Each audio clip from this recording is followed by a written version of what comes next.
Dear guests, this was meant to be a sabbatical, this part of the year for me.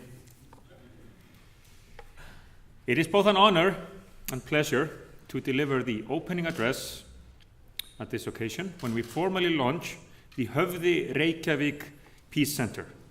As Iceland's president, it is among my tasks to support positive initiatives of all kinds. Earlier today, to name one example, I addressed a symposium on child protection, certainly another praiseworthy subject. The focus there was on one of the most vulnerable groups in society, innocent children who have to face a cruel world. We must help individuals, but we also need to look at the wider picture. Every day, we read and hear about wars and violence in many parts of the globe. Children are not spared. Hospitals are considered legitimate targets. At present, the world's attention is mostly on the atrocious conflict in Syria. What can be done? What can we do? What can I do? Unfortunately, there are no easy answers. As a private citizen, I can alleviate my anger, sadness, frustration, and guilt by donating a small sum of money to charities, perhaps sign a petition. As president, I can lend my support to initiatives of this kind, give voice to those who have none. But surely, the international community could and should act.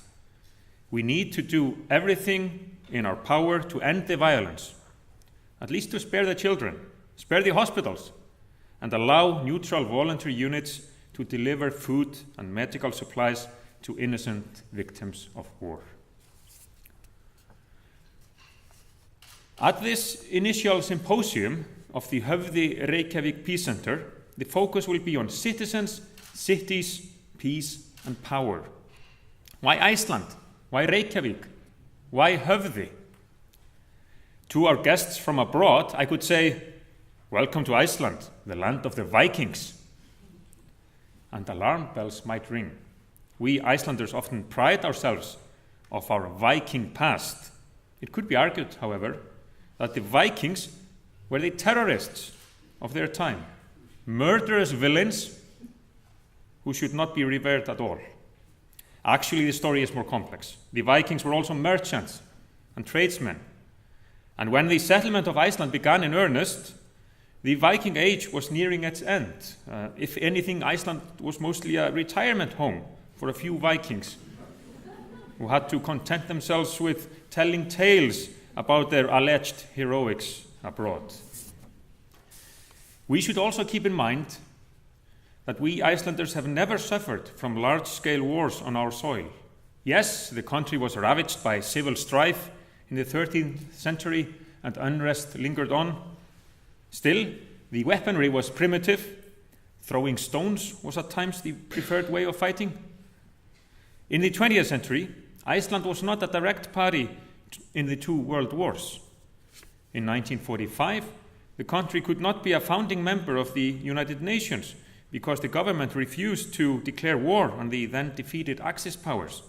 It was felt that since Iceland had no army, such a move would be empty and futile. A few years later, Iceland joined NATO, however, accepted the presence of US forces on the island, siding with the West in the Cold War. Somewhat ironically, the most serious dispute Iceland then had to face were with Britain, the so-called Cod Wars, when Royal Navy frigates and other vessels tried to protect British trawlers from harassment by the Icelandic Coast Guard in the waters of Iceland.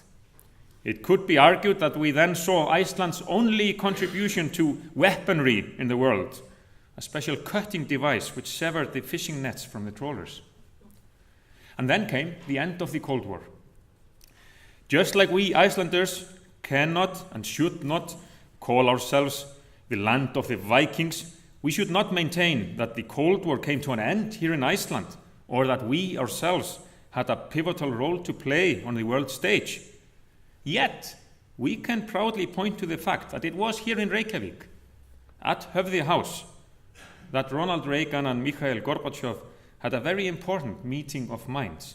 True, they controlled vast armies and they wanted to preserve their power, but they also desired peace.